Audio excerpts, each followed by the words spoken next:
Following the recent updates in CSS, which introduced several enhancements including nested styling, scroll-driven animations, view transitions, and custom UI components, this video will provide a quick briefing of a few major improvements and how you can implement these feature updates in your projects. Let's jump right in. The first update we'll discuss is the support for nested styling.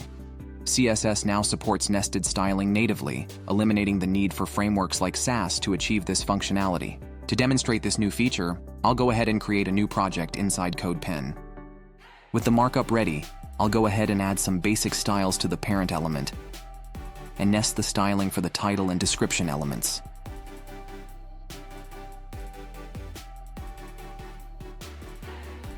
As you can see, it works just as expected.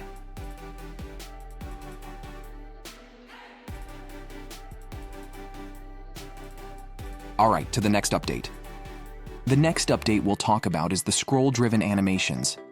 Scroll-driven animations allow you to control the timeline of a keyframe animation based on the user's scroll position.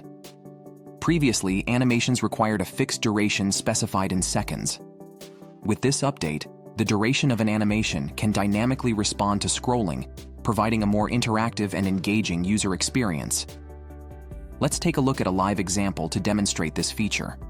Here in this pen, I have a couple of list items, each containing an image with some basic styles, as you can see here. Now what we're going to do is apply scroll-driven animations to the image elements.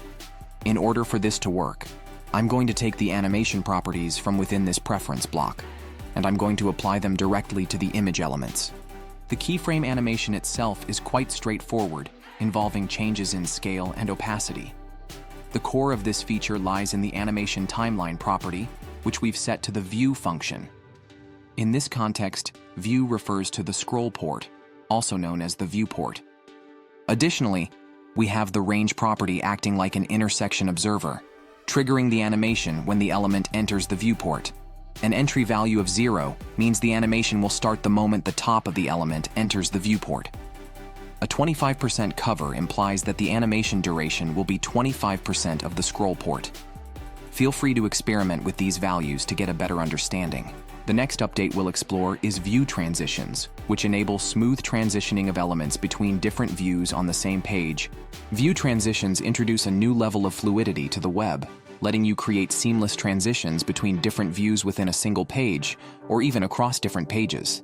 Airbnb is one of the companies already experimenting with integrating view transitions into their UI for a smooth and seamless web navigation experience. This includes the listing editor sidebar, right into editing photos and adding amenities, all within a fluid user flow. Although, it is important to note that this feature requires a decent amount of JavaScript in order to work. Let's see this feature in action. Here in this example project, we have a list of songs wrapped in list items. Each list item contains metadata about the song and buttons to move the item up, move it down, or delete it. Each list item element also has a unique view transition name, which allows the View Transition API to identify and manage the transitions for each list item uniquely. The JavaScript functions move up, move down, and an event listener for delete buttons manage the transitions when moving or deleting list items. When the Move Up button is clicked, the Move Up function is triggered. It identifies the current list item and the previous list item. If there is a previous list item, the Start View Transition method is called. The Start View Transition method temporarily takes a snapshot of the current state and the new state after the transition. Within the callback, the DOM is updated by inserting the current list item before the previous list item. This causes a smooth transition effect as the items are reordered. Notice how the list remains unchanged when this Up button is clicked. This occurs because this item doesn't have a preceding sibling element to move above. The same logic for the Move Up function also applies to the Move Down function. For deleting items, an event listener is added to each delete button. When a delete button is clicked, the Start View Transition method is called. The callback function removes the list item from the DOM, resulting in a smooth transition effect as the item is deleted. The final update we'll discuss is the enhancement of UI components. This update introduces several improvements, such as the Popover API, anchor positioning, and the ability to style the select dropdown. I'll leave a link to this blog post in the description below if you would want to take a look at these updates later on.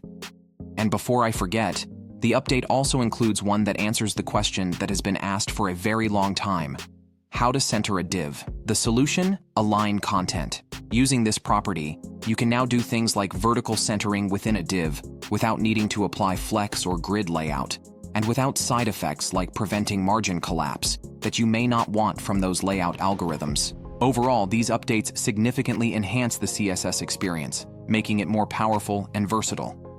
With features like nested styling, custom properties, and improved selectors, traditional CSS is catching up to some of the main functionalities that made frameworks like Sass popular.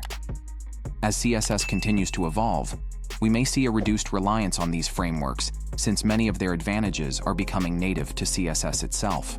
Hope you found this video helpful. Don't forget to like, comment, and subscribe for more updates. Thanks for watching, and I'll see you next time with another awesome video.